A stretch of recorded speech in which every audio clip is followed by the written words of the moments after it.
Turning 60 comes with a realization that can be both unsettling and liberating. The most reliable support you have isn't just your family. It's something deeper, something built over time. After decades of giving, working, and supporting others, you reach a point where you must ask yourself, what foundation do you stand on now? What truly sustains you as the years pass? We tend to avoid these questions, assuming that life will always carry on as it has. But the truth is, once you step into your 60s, the pillars that hold you up aren't just the people around you. They are the choices you make every single day. These pillars determine whether you thrive or struggle, whether you continue forward with strength or feel yourself slowly fading. Think of your body as a temple, your personal sanctuary. For years, you've relied on it without much thought, expecting it to function without constant care. But no structure, no matter how strong, lasts without maintenance. Neglect it long enough and the foundation starts to crack. The scaffolding weakens, and the vitality that once felt limitless becomes a distant memory. This is why health isn't just about avoiding sickness. It's about creating a life force so strong that it pushes you forward, no matter your age. And after 60, that becomes more important than ever. It's not about chasing perfection, it's about paying attention. It's about respecting the vessel that carries you through life. Listening to your body is the first act of self-care. Those small aches, the stiffness in your joints, the fatigue creeping in, they're not just minor annoyances. They are signals. Your body is speaking, asking for movement, for care, for attention. Ignore these whispers, and they will grow into shouts, demanding your focus in ways you can't ignore. Movement is life. It's not about extreme workouts or chasing youth. It's about staying in motion. A short walk, a gentle stretch, deep breaths that fill your lungs. These aren't luxuries. They're necessities. Fitness isn't reserved for the young. It belongs to anyone who chooses to embrace it. Every step you take, every time you push your body to move, you are making a statement. You are still here, and you are still strong. And then there's nourishment. What you eat isn't just about filling your stomach. It's about fueling your body, giving it the strength to function at its best. Every meal is an opportunity to provide yourself with energy, clarity, and resilience. Are you eating with care, with intention? Or are you simply consuming what's convenient, hoping it's enough? Your body knows the difference. Give it real, whole foods, and it will repay you with vitality. Hydration is another pillar, often overlooked. Water is life's simplest gift, yet so many of us forget its importance. Think of a dry, cracked landscape. Now imagine a steady stream flowing through it, bringing renewal and life. That's what water does for you. It flushes out toxins, nourishes your cells, keeps your mind sharp. Depriving yourself of it is like letting your temple crumble from within. Rest, too, is essential. Not just sleep, but real rest, the kind that restores, heals, and resets you. Your body is not a machine. It needs time to recover. Yet so many people wear exhaustion like a badge of honor, as if being tired proves something. It doesn't. Strength comes from knowing when to pause, when to let go, when to give your body the rest it deserves. And then there's the mind. Your physical health and mental well-being are inseparable. Stress, emotions, thoughts, they all manifest in your body. Neglect your mind, and your body will suffer. Take care of your mental health the same way you care for your body, with intention, with patience, with love. Breathe deeply. Meditate. Seek out joy. Let go of what no longer serves you. A clear mind creates a stronger body. Your body, this temple, is yours for life. You don't get to trade it in. You don't get a second one. It is the one constant that will be with you until your final breath. Honor it, and it will sustain you. Ignore it, and it will fail you. The choice, as always, is yours. But health is only one piece of the puzzle. The mind, too, is a pillar that must be strengthened. Many people believe that after a certain age, the time for learning has passed, that the mind becomes rigid and set in its ways. That is one of the biggest myths of aging. Your mind is a landscape, vast, full of potential, waiting to be explored. It does not stop growing unless you stop feeding it. The world around you is constantly evolving. To navigate it, especially later in life, you need a mind that is sharp, curious, adaptable. Learning isn't just about gathering information. It's about staying engaged with life. It's about challenging yourself, keeping your mind active, keeping your perspective fresh. When you learn something new, no matter how small, you remind yourself that you are alive, that you are still growing. So why do so many people stop? Fear. Fear of failure, of looking foolish, of stepping into something unfamiliar. But here's the truth. The only real failure is not trying. Every mistake, every challenge, every moment of confusion is just part of the process. It's how you keep moving forward. Knowledge is everywhere. Books, conversations, courses, experiences. The world is full of opportunities to expand your understanding. The question is, will you take them? At 60 and beyond, the pillars that support you are not just your family. They are the habits you build, the care you give yourself, the way you nurture your body and mind. Strength, resilience, vitality, they don't just happen. They are created, step by step, choice by choice. So what foundation are you building for yourself? Because the years ahead are yours to shape. Learning is more than just gaining new knowledge. It's an act of humility. It requires us to admit that we don't have all the answers, that there is always more to discover. But this humility isn't a weakness, it's a sign of wisdom. The truly wise are those who understand that knowledge has no limits and embrace the chance to keep expanding their understanding. Alongside learning comes adaptability, its natural companion. In a world that shifts rapidly, technologically, socially, and culturally, the ability to adapt isn't just useful, it's essential. The landscape around us never stays the same, and those who resist change often find themselves lost, disconnected from the world they once knew. Adaptability doesn't mean abandoning who you are. It means growing into more of who you can be. It means taking what you've learned and applying it in new ways, welcoming fresh ideas, and stepping onto paths you never thought you'd walk. Think about the countless stories of people who have reinvented themselves later in life. They are not exceptions. They are proof that growth is always possible. A person who picks up a new skill, tackles a challenge, or explores an unfamiliar field isn't just improving their own life, they're showing others what's possible. They become a reminder that there is no deadline on growth, no expiration date on purpose. Knowledge and adaptability don't just expand your mind, they build something deeper, a quiet confidence. When you know how to seek out information, how to solve problems, how to face challenges with curiosity rather than fear, you develop a powerful tool, resilience. And resilience isn't just about getting through life, it's about thriving in it. But learning isn't just for ourselves. The knowledge we gain becomes even more valuable when we share it. Teaching, mentoring, passing on wisdom, these acts keep knowledge alive and make it even more meaningful. So challenge your mind, feed it with curiosity, stretch it beyond its comfort zone. In doing so, you honor the incredible ability of the human spirit to grow, no matter how many years have passed. Now, let's talk about something even deeper, purpose. It's not something you can touch, yet it shapes everything you do. It's the force that gives meaning to life, that pulls you forward even when you're unsure of what's next. And yet, as we grow older, many of us begin to question it, as if purpose fades with time. But purpose never leaves you. It waits for you to find it again. Living without purpose is like drifting without direction. It's waking up without excitement, moving through your days without truly feeling alive. But when you have a sense of purpose, when you understand why you're here and what you're meant to do, everything shifts. Challenges turn into opportunities. The ordinary becomes meaningful. Life regains its color. But here's the thing. Purpose isn't something that simply appears. It's not handed to you. It's not written in the stars. It's something you create. And that creation can feel overwhelming. We ask ourselves, what is my purpose? As if the answer should come in a moment of perfect clarity. But purpose is rarely one grand revelation. More often, it's found in the small moments, the times when you feel truly connected to what you're doing, when your actions align with your values, when something you do makes a difference. And don't fall into the trap of thinking that purpose has to be something huge to matter.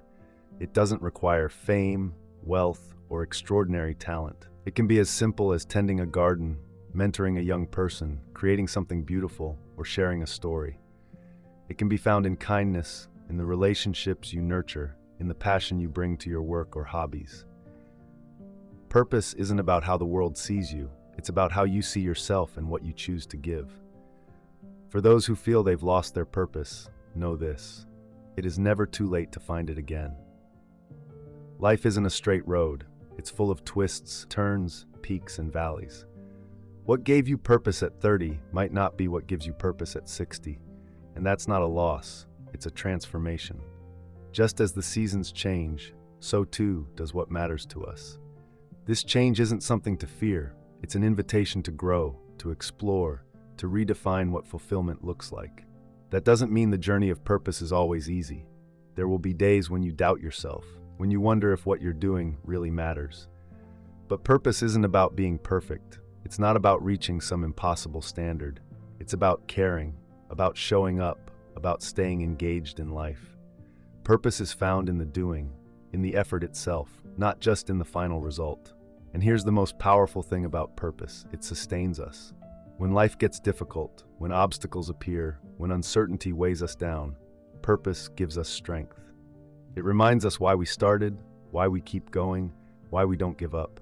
It turns setbacks into lessons, pain into growth, struggles into resilience. Even the heaviest burdens feel lighter when they are carried with meaning. So as you reflect on your own purpose, don't be afraid to dream. Ask yourself, what truly matters to me? What excites me? What makes me feel alive? Purpose is deeply personal, and no one else can define it for you. Listen to that inner voice, the one that knows you better than anyone, and let it guide you. And remember this: purpose is not fixed. It grows and evolves with you, changing as you do, adapting with each new experience. What matters isn't where you start, but that you start. Take a step, no matter how small, towards something that feels meaningful. Let that step lead to another and another until you find yourself walking a path that feels wholly, authentically yours. At the heart of all this, learning, adaptability, purpose, is something even more essential: human connection. Because in the end, life isn't measured by the possessions we gather, but by the relationships we build. These bonds, complex and beautiful, give life its deepest meaning. Yet as the years pass, we often question them, their strength, their role in our lives, what they truly mean. And that's where the next part of the journey begins. Relationships aren't just a part of life, they are the essence of it. They reflect who we are, keep us grounded, and provide the connection that makes life meaningful. Yet, just like a garden, they need attention, care, and effort. Too often we assume they will thrive on their own, that the seeds we planted long ago will continue to grow without nurturing. But time isn't always kind to neglected bonds. Without deliberate acts of kindness, understanding, and presence, relationships can fade, no matter how strong they once were. At the core of every lasting relationship is presence.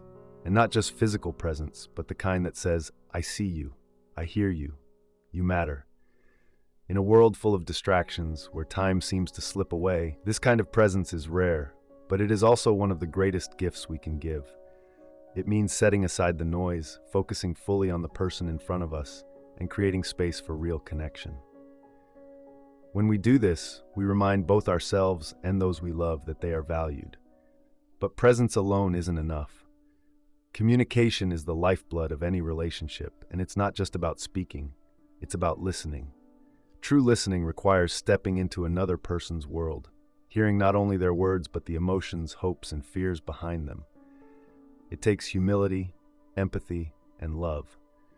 And in this listening, even when we stand on different sides, we build bridges of understanding. Of course, relationships are not always easy. They bring both joy and sorrow, moments of harmony and moments of struggle. But it's in these challenges that the strength of a relationship is truly revealed. Conflict, when approached with patience and a willingness to understand, can lead to deeper bonds. Forgiveness, when given freely, has the power to heal even the deepest wounds. And compromise, when rooted in mutual respect, allows two people to meet in the middle without losing themselves. As we age, relationships evolve. Friends drift apart, family dynamics shift, and new connections emerge. It's easy to feel a sense of loss when this happens, but it's also an opportunity, a chance to deepen the relationships that truly matter, to let go of the superficial, and to invest in the bonds that bring real joy and authenticity. And in this stage of life, one of the most profound acts of love is giving, not just of material things, but of time, energy, and compassion. In giving, we often receive far more in return: the warmth of a shared moment, the gratitude of a loved one, the quiet satisfaction of knowing you've made a difference. These are treasures beyond measure. Yet, just as we nurture our relationships with others, we must also nurture our relationship with ourselves. Self-compassion, self-acceptance, and the courage to forgive ourselves are just as important as the kindness we extend to others. The way we see and treat ourselves directly affects how we connect with the world around us. And never underestimate the power of community. Whether it's a close group of friends, a faith community, or a shared passion, these connections remind us that we are not alone. They offer support, belonging, and strength.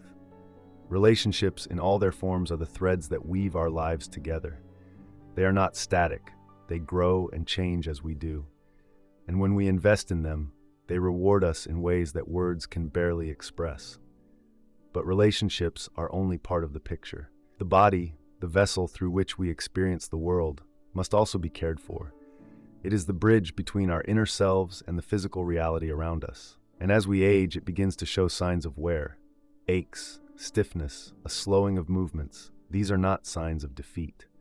They are reminders to pay attention, to care for the body so it remains strong and capable in the years ahead. Health is more than just the absence of illness. It's about vitality. It's about waking up with energy, fully engaging in life, and embracing each day with strength and enthusiasm. And this vitality doesn't happen by chance. It's built, nurtured, and protected through daily choices. The way we move, the way we eat, the way we rest. Each of these choices is an act of self-respect, a declaration that our bodies are worth caring for. Think of the body as an orchestra, each part playing its role in perfect harmony. When one instrument falls out of tune, the entire melody is affected. But with awareness and effort, we can restore balance, keeping the music of our lives playing strong. Movement is one of the simplest yet most powerful ways to maintain this balance. Exercise doesn't have to be extreme. A walk in the park, a gentle stretch, or a few deep breaths can do wonders. Movement strengthens not just the body but also the mind, filling us with confidence and a sense of accomplishment. And then there's nourishment. What we eat is not just fuel, it's medicine. Every bite we take is a choice to support our health or to undermine it. This isn't about strict diets or deprivation. It's about balance, about savoring the rich flavors and vibrant colors of whole, nourishing foods. It's about treating our bodies with the care and respect they deserve. Rest is just as crucial. In a world that glorifies busyness, sleep is often seen as a luxury. But it is not. It's a necessity. It is the body's time to repair, to heal, to prepare for the challenges ahead. During those quiet hours, the mind processes the day's events, the body restores itself, and we wake up stronger. To neglect sleep is to rob ourselves of the clarity and energy needed to fully live. But physical health is deeply connected to mental and emotional well-being. Stress, anxiety, and unresolved emotions don't just live in the mind. They manifest in the body as tension, illness, and fatigue. Caring for the body means also caring for the soul. Practices like mindfulness, deep breathing, and moments of stillness help calm the storms within, allowing us to move through life with greater ease. The body holds a wisdom that often goes unnoticed. It speaks to us in signals, in subtle cues, a need for rest, a need for movement, a warning when something is off. But to hear this wisdom, we must listen.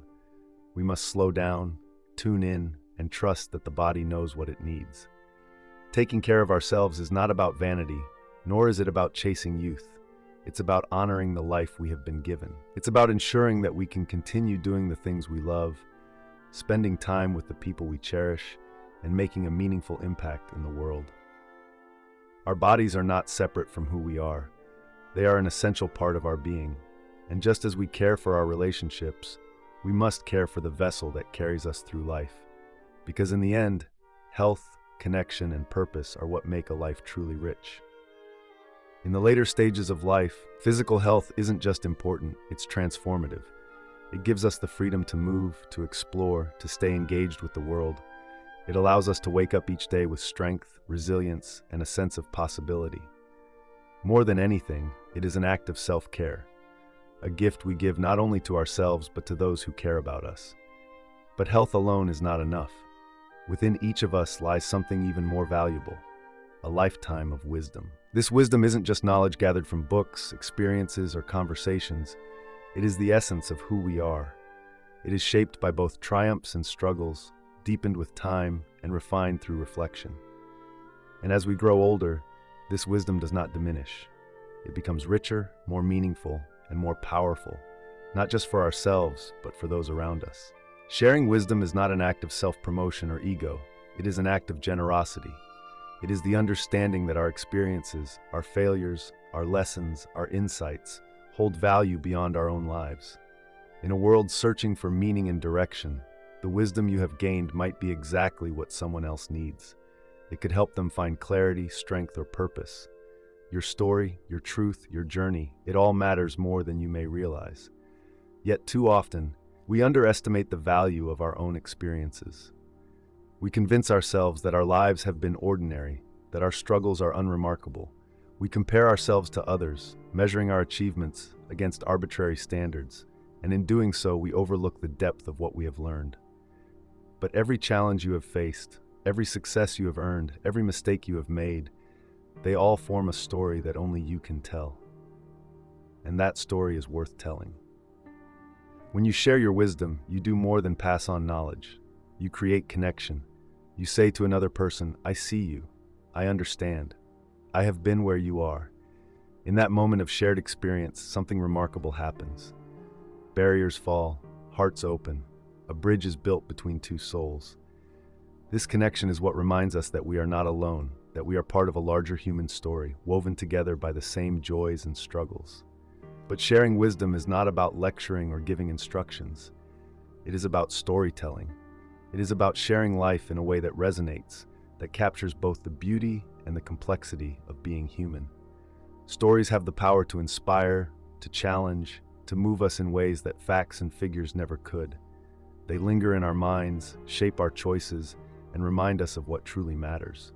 And yet sharing wisdom requires something not everyone is willing to offer: vulnerability. It means being open about the moments when we struggled, the times we failed, the lessons we had to learn the hard way. But it is in those imperfections that the greatest wisdom often lies. When you share not only your successes but also your mistakes, not only your strengths but also your weaknesses, you create space for others to do the same. You allow honesty and authenticity to flourish. You remind people that they don't have to be perfect to be worthy, to be strong, to be enough. True wisdom does not give people answers. It sparks curiosity. It invites them to think, to reflect, to question. It doesn't tell them what to believe, but encourages them to discover their own truths. When you share your perspective, you plant a seed of possibility, one that may grow in ways you never expected, in places you may never see. The beauty of wisdom is that it does not diminish when shared. It multiplies. Every time you offer a piece of insight, you contribute to a ripple effect, a wave of understanding that can reach far beyond your own life. You may never know the full impact of your words, but that does not lessen their power. A single kind word, a thoughtful conversation, a shared experience, these can echo for years, shaping lives in ways you never imagined. And in sharing, you also grow. As you reflect on your own journey, as you put your thoughts into words, you begin to see patterns and connections that may have once gone unnoticed. The act of teaching becomes an act of learning. The more you give, the more you understand. It is a cycle of growth, of evolution, of becoming.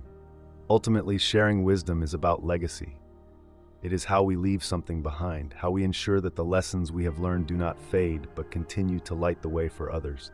It is how we say, I was here, I lived, I learned, and I cared enough to pass it on. It is how we become part of something greater than ourselves, a chain of knowledge and compassion that stretches across generations.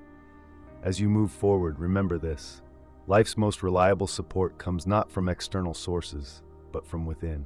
It is built on the pillars you choose to strengthen: your health, your knowledge, your purpose, your community, and your self-compassion. These are the foundations that will carry you through the storms and into the light. So stand tall. Build these pillars with intention. And know that in doing so, you are not just supporting yourself, you are setting yourself free.